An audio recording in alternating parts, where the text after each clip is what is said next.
হাই বন্ধুসকল, আপোনালোকক Assam job factory চেনেলটোলৈ স্বাগতম জনালোঁ। কটন ইউনিভাৰ্চিটি ৰিক্ৰুটমেণ্ট কটন বিশ্ববিদ্যালয়ত পদ মুকলি হৈ আছে। গ্ৰেড 4 পদ মুকলি হৈ আছে।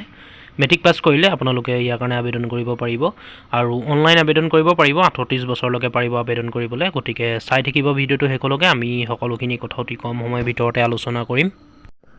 কটন ইউনিভাৰ্চিটি লাষ্ট ডেট হ'ল 2/5/2023, অৰ্থাৎ 2 মে 2023 লাষ্ট ডেট। কটন ইউনিভাৰ্চিটিত 45টা গ্ৰেড আইভিৰ ভেকেঞ্চি খালী হৈ আছে। 45টা গ্ৰেড আইভিৰ ভেকেঞ্চি খালী হৈ আছে। কেটেগৰী ৱাইজ ভেকেঞ্চি ভাগ কৰা হৈছে। আনৰিজাৰ্ভৰ কাৰণে আছে 19টা, এইটো কাৰণে সকলোৱে এপ্লাই কৰিব পাৰিব। আৰু SC কাৰণে ওলাইছে 4টা, STHৰ কাৰণে আছে 3টা, OBC MOBCৰ কাৰণে আছে 14টা, STP কাৰণে আছে 5টা। পোষ্ট ৱাইজ ভেকেঞ্চি ভাগ কৰা হৈছে। পিয়ন আৰু এডমিনিষ্ট্ৰেটিভ হেল্পাৰৰ কাৰণে 12টা ওলাই আছে ভেকেঞ্চি। চকীদাৰৰ 7টা, মালিৰ কাৰণে আছে 5টা, হোষ্টেল বিয়েৰাৰৰ কাৰণে আছে 13টা, আইৰ কাৰণে আছে 2টা আৰু কোকোৰ কাৰণে আছে 6টা।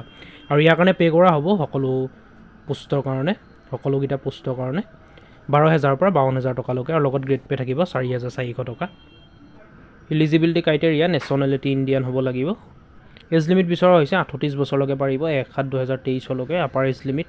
এজ ৰিলেক্সেশ্যন দিয়া হ'ব কেটেগৰী ৱাইজ চৰকাৰী ৰুল অনুসৰি। অসমৰ নৰ্মছৰ মতে এজ ৰিলেক্সেশ্যন দিয়া হ'ব, যেনেকৈ OBC MOBCৰ কাৰণে 3 বছৰ, তেনেকুৱা ধৰণে SC STৰ কাৰণে 5 বছৰ।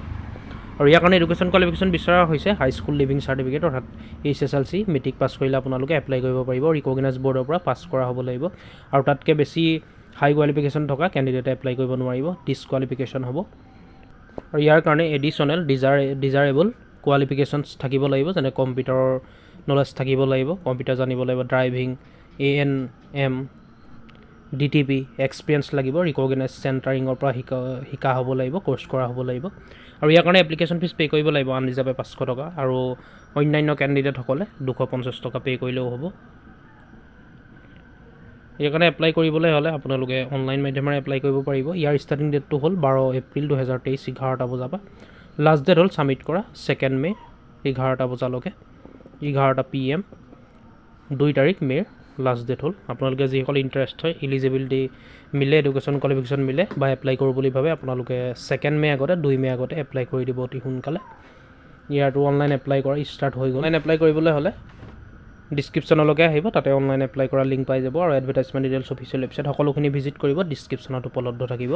গতিকে বন্ধুসকল, ভিডিঅ'টো আজি ইমানেই আছিলে। যদি চাই ভাল পালে লাইক এটা কৰি দিব, আৰু কিবা সুধিবলগীয়া থাকিলে কমেণ্ট কৰিব। এনেকুৱা ধৰণৰ চাকৰি খা খবৰসমূহ পাই থাকিবলৈ আমাৰ আসাম জব ফেক্টৰী চেনেলটো ছাবস্ক্ৰাইব কৰি ল'ব।